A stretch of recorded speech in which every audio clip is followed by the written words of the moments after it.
And then one day I talked to Mark. I said, Mark, I want to get arms like you. I want to get muscles like, not as big as you, because I'm too old for that at this point in time, but I want to get some definition. And that's when everything changed, because then it became a specific goal, rather than just a nebulous goal of getting healthier and a little bit stronger. Now it's specific goals. Yeah.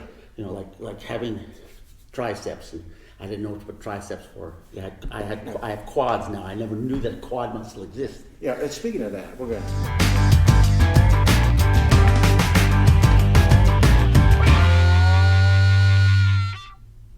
Hey gang, welcome back to Mark's 60 Plus Fitness Journey. All right, Howard. Hi, Mark. We're going to introduce you again. Thank you. To those out there that don't know Howard, this is my neighbor, friend, workout partner, Howard.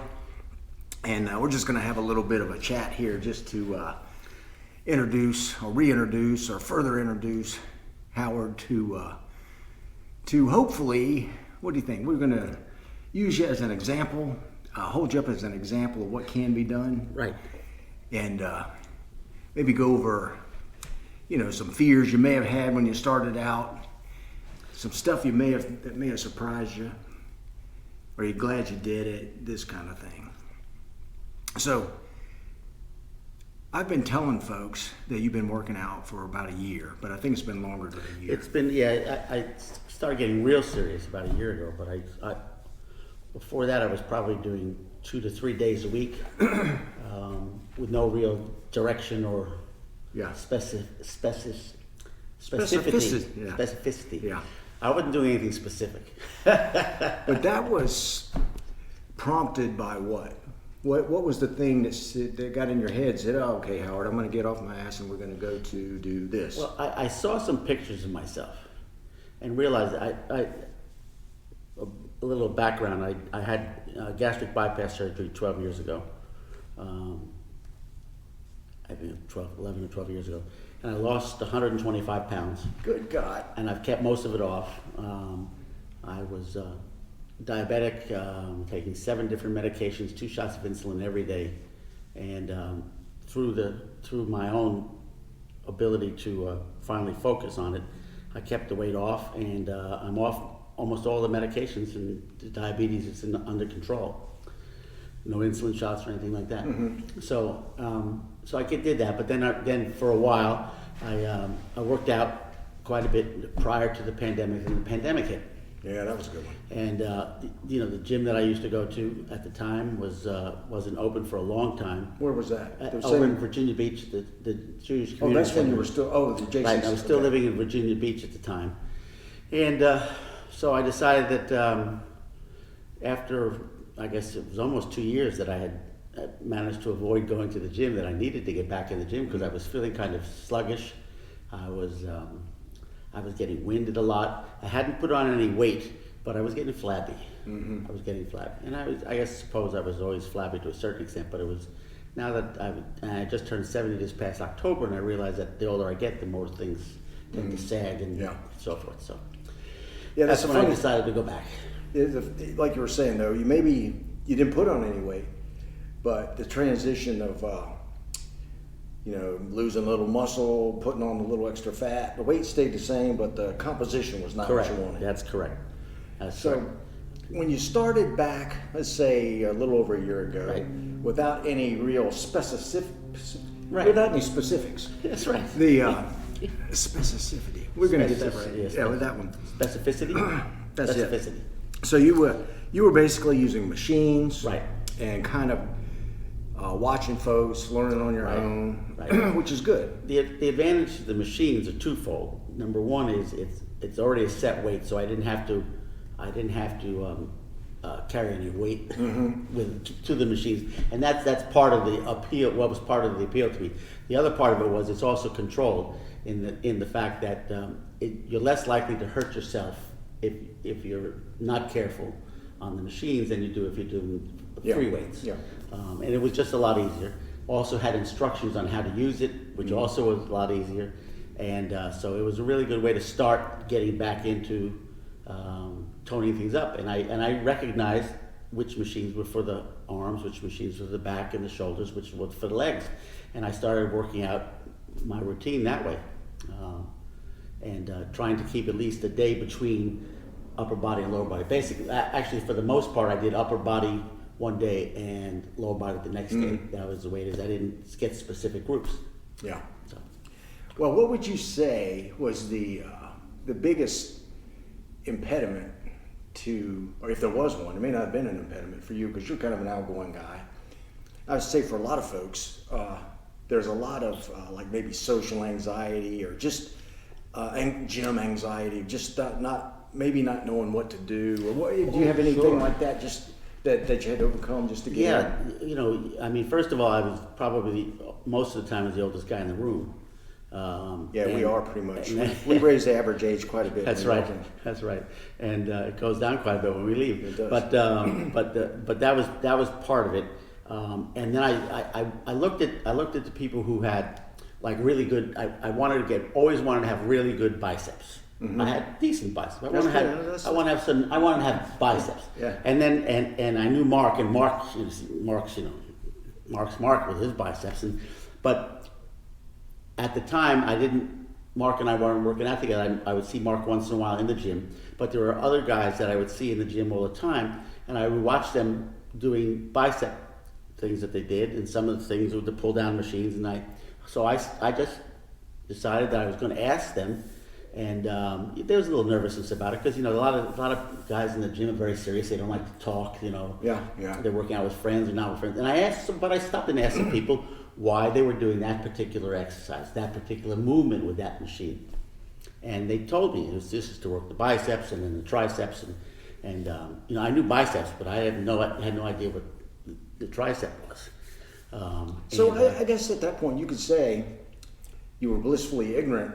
And I mean that in the best possible way. Yes, I was. You know, and there's a you know, as far as like, and that's all part of when you go to the gym and you really say, I mean, a lot of folks would probably have a harder time than you would because, like I said, you're an outgoing guy and you're not going to be held back so much by going in and saying, you're not going to be embarrassed by not doing it. You're going to go ask, which is a good example of what you should be doing.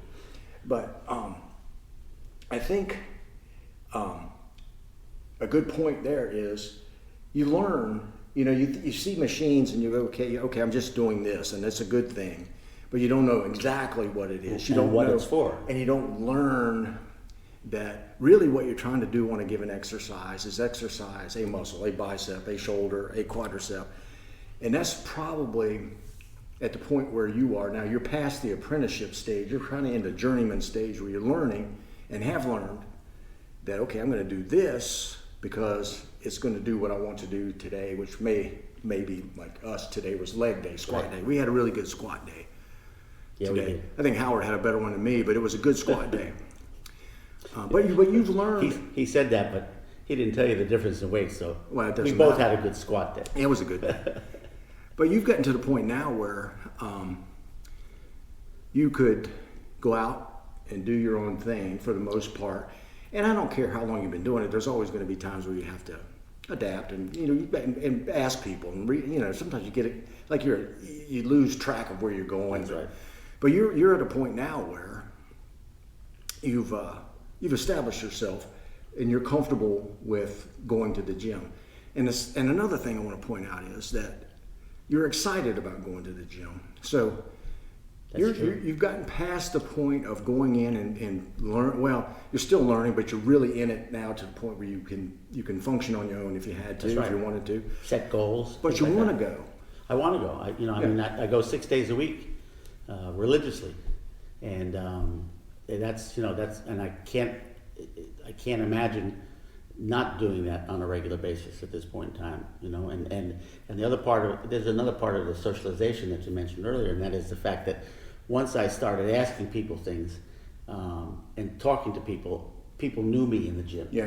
And so, you know, and I was at that time I was working out mostly in the afternoon, so I got to know all those people coming in and out. People say hello, how are you? Yeah. People call me OG. Which is either for old guy or old original gangster. Original gangster or original. We're going to go with original gangster. We'll go with original gangster, yeah. So I mean, I got to know that, and then when I started, when Mark kindly started letting me work out with him, because if you don't mind me telling this part of the story, but I realized that I had hit a plateau.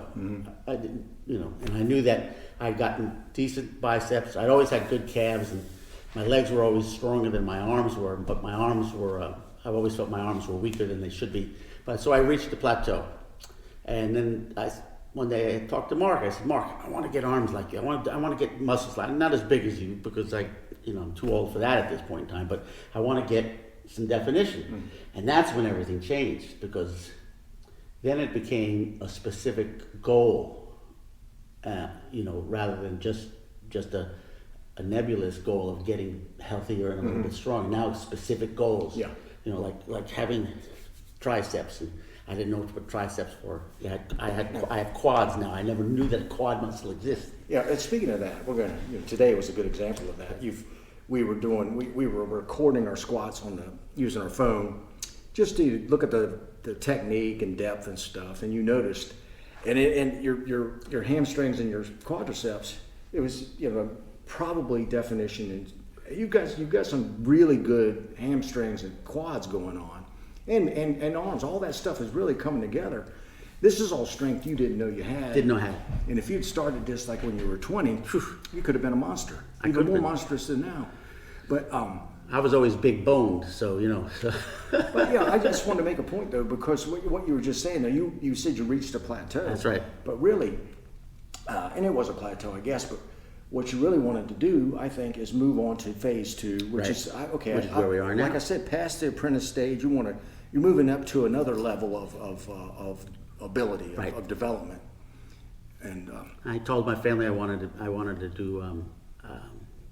I want to become a weightlifter. I said I'm not looking to compete, but I want to be able to go in the gym and lift weights and feel like I'm doing well at it. And geez, it's been amazing. It's been amazing. It just first of all, it gets me up out of the chair every day, 6 days a week, and to me that's as important as anything in there. Anybody that's sitting around and vegetating and saying, "Oh, I wish I could do better," just got to get up and go do it. Yeah, and get past maybe I'm projecting on most people, but get past the I'm afraid to go do it phase. Just start with something just right. go, and then it develops over a period. I've talked about this about 100 times. It just gets, you just get more comfortable with it. That's you start right. to learn it, and then you get to a point where, and this is another thing I was going to ask you about. You get to a point where you see progress, and you start feeding on that progress, That's and right. then you start being surprised That's right. at yourself. So, what would be some of the things you're surprised to see that you were able to do that you didn't think you would be able to do? There's 3 things: squats, deadlifts, and bench press.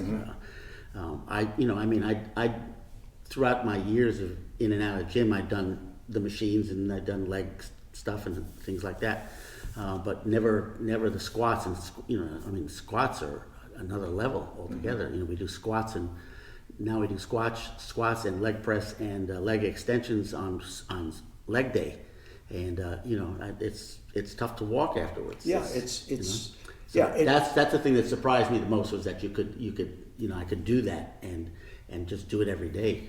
Well, I think and it's a barbell movement That's as right. opposed to a machine. That's right. And that's there's no real negative to using a machine, but using a barbell gives you a whole different range of motion. It's a whole different movement pattern. It's closer, I think, to everyday bodies and the way they work, but they were a little intimidating. That's right. Unless because everybody has to start somewhere. If you see a world champion powerlifter, they started day That's one. right. There was a day one for them, and it's somebody is there to help. And having you there has been I can't say how much I appreciate that. And I couldn't have done it without you. Well, and maybe, but that's all cool, because it's kind of fun to see, especially if you'd have been kind of moping around about it, but you just, like the other day we were doing squats. I think it was a workout before this one, and you said, "Man, I absolutely love this stuff." Yeah. And that's the point. A lot of people squats, for example, are a hard day. And if you absolutely love to do squat day, that's going to mean you're going to be successful. That's right. By and large. Right. It's a good sign you're going to be successful. But there's another key part to this that somebody who's not doing it in our age and then decides to do it is not expect to go and to squat 250 pounds right away. Oh, yeah. Yeah. You got to sneak up on it, as Mark says all the time. You sneak up on it and go up 5 pounds a week, something like that. And you said what, the RPE? Yeah, the RPE. That's right. Yeah, rate of perceived effort on a scale of 1 to 10. But we learned a lesson on that. When we first started squats, we started too heavy. That's that was right. probably my fault. But excuse me. The thing is patience, persistence, and caution. And there are certain movements that you need to be careful. And when I say careful, it's good to have spotters or somebody with you, just so you don't get hurt. Like especially the bench press. Bench press is dangerous. Squats are dangerous. And deadlifts to a degree, but deadlifts deadlifts are pretty much short of just passing out after you've done a hard session. But I think we've made some great progress. And what I want to do, I don't want this to be too long, but I did want to just, use you as an example again, as I said, offer you up as what can be done if you're the least bit fearless and you really want to get back into shape. It could be get back into shape. Say you did this and you haven't done it for years, but you want to jump back in, or you're brand new at it. Say you really never have done squats, deadlifts, bench presses until you're 70. Right. It's a doable thing. It is. And you will get stronger. You will discover things about you didn't know you had. Stamina, more. It's. I'm just.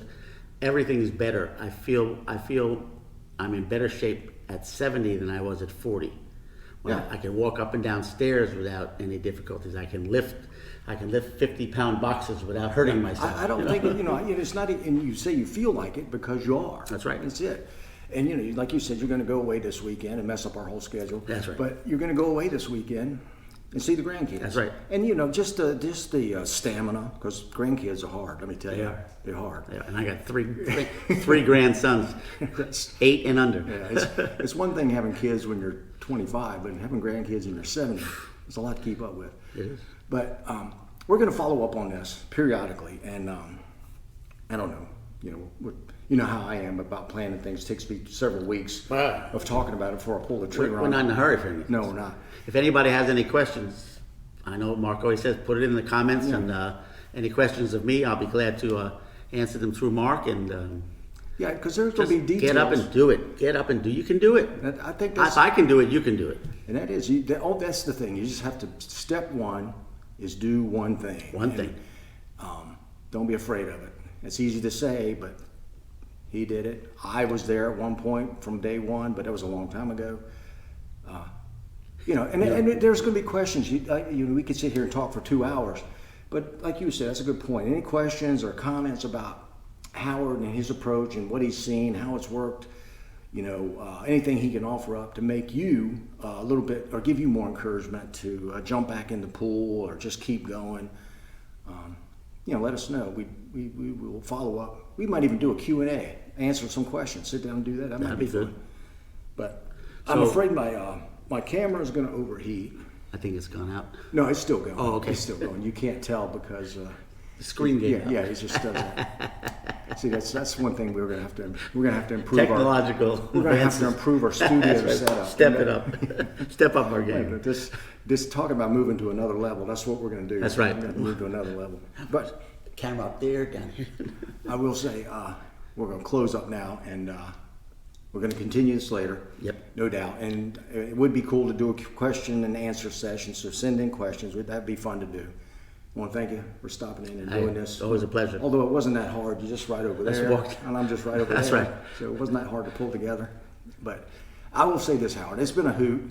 I've enjoyed working out with you. This is, believe me, you've helped me out too, because you tend to slow me down. And by that I mean, that's not a pejorative slow down. You're making me be just slow down. And you did say on one of the one of the videos. I think the video from the arm and side shoulder day, that you tend to overdo it sometimes. Yeah. No. We're still learning lessons, and I think we've got a good thing going here. We've got a really good workout program, the 6-day thing. Yes, it is. And that's something else we should talk about later on, is the 6-day workout program, hitting every body part every 7th day, because there's a lot of discussion about, is that enough? Well, that's something we could talk about at length. Yeah. But if you can't do 6 days or 7 days, do 4 days. Just do 3 days, whatever it is. Anything is better do than 1 day for sure. Just get started and do it. So anyway, thank you, Howard. My pleasure. Appreciate it. My pleasure. We'll see you down the road. Yep, and we still have a workout tomorrow. We have bench press / chest day tomorrow. Yep. And then you're off for a couple Another days. one of my favorites. That bench I like press. it. I like it. That's a good day. But anyway, thank you. Appreciate it. Pleasure. And with that, I'll say, till next time, go get 'em. Mark. And Howard. Out.